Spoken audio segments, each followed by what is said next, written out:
Madhu ridge apartment వాళ్లకు నువ్వు 7 ఎకరాలకు 7 ఎకరాలు ఇస్తా, ఇంతకంటే మంచి ఇల్లు కట్టిస్తా అని చెప్పినావు.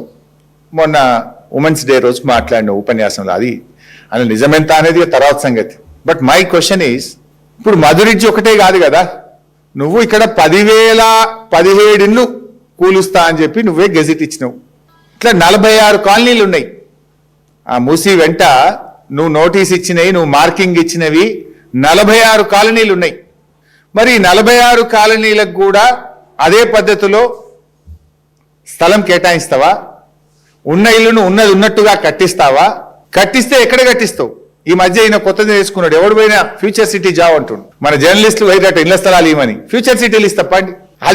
అదేదో కేసీఆర్ గారు మొత్తం ఫార్మా సిటీ కోసం 13,000 ఎకరాలు సేకరించి పెడితే ఎవడు పోయినా, ఇక సినిమా వాళ్ళు పోతే ఫ్యూచర్ సిటీ పో, స్పోర్ట్స్ వాళ్ళు పోతే ఫ్యూచర్ సిటీ పో, ఎడ్యుకేషన్ ఏదో యూనివర్సిటీ పెడతామంటే ఫ్యూచర్ సిటీ జావ్, జర్నలిస్టులకు ఇళ్ల స్థలాలు ఫ్యూచర్ సిటీ జావ్.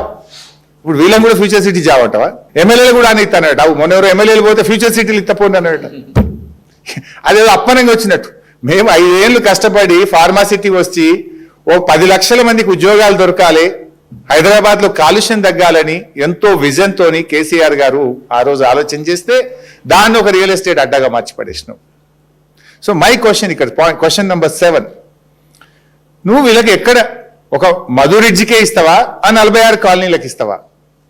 ఒక మధు రిడ్జ్ అపార్ట్మెంట్కే ఇస్తావా? ఈ 10,017 ఇండ్లు ఏదైతే కూలుస్తా అని తెలంగాణ ప్రభుత్వం రేవంత్ రెడ్డి గెజిట్ ఇచ్చిండో ఆ 10,017 మందికి కూడా ఇళ్ల స్థలాలు ఇచ్చి అదే పద్ధతిలో ఇల్లు కట్టిస్తావా? కట్టిస్తే ఎక్కడ కట్టిస్తావో కూడా చెప్పాలి. ఎందుకంటే చాలా మంది అక్కడ పేదవాళ్ళు ఉంటారు. 1 కిలోమీటర్ రేడియస్లో 2 కిలోమీటర్ల రేడియస్లో పనికి పోతుంటారు. నువ్వెక్కడో 30 కిలోమీటర్ల అవతల తీసుకుపోయి ఇల్లు కట్టిస్తా అంటే ఇక్కడ ఉండే వాల్యూ ఏంది, అక్కడ ఉండే వాల్యూ ఏంది? నెంబర్ 1.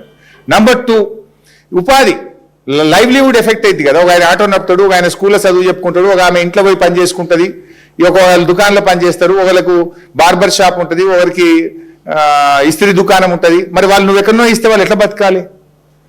మరి ఆ పక్కన ల్యాండ్స్ ఉన్నాయి, అవన్నీ అమ్మకదొబ్బే ప్లాన్లు ఉన్నావు. ఇప్పుడు ఆల్రెడీ ఉస్మాన్ నగర్లో 100 ఎకరాలు యాక్షన్ పెట్టినావు. ఆ పక్కనే ఇప్పుడు మిగతా ల్యాండ్లన్నీ ఇప్పుడు యాక్షన్ పెట్టినావు. మరి వీళ్ళకు అక్కడ ఇస్తావా, ఎక్కడిస్తావు? ఒక మధు రిడ్జ్కే ఇస్తావా, 46 కాలనీలకు ఇస్తావా, ఈ 10,017 మందికి కూడా ఇస్తావా? ఇస్తే ఎక్కడిస్తావు? మొత్తం కట్టించిన తర్వాతనే వీళ్ళని షిఫ్ట్ చేస్తావా? అప్పటిదాకా వీళ్ళు ఇప్పుడే గూలగొడతావా? ఇల్లు కట్టి ఇళ్ళలో దోలినాక ఇది గూలగొడతావా? ముందే గూలగొడతావా? ముందే గూలగొడితే మరి వీళ్ళు ఎక్కడ ఉండాలి? ఆ కిరాయి ఎవరు కడతారు? వీటన్నిటికీ సమాధానాలు చెప్పాలి కదా.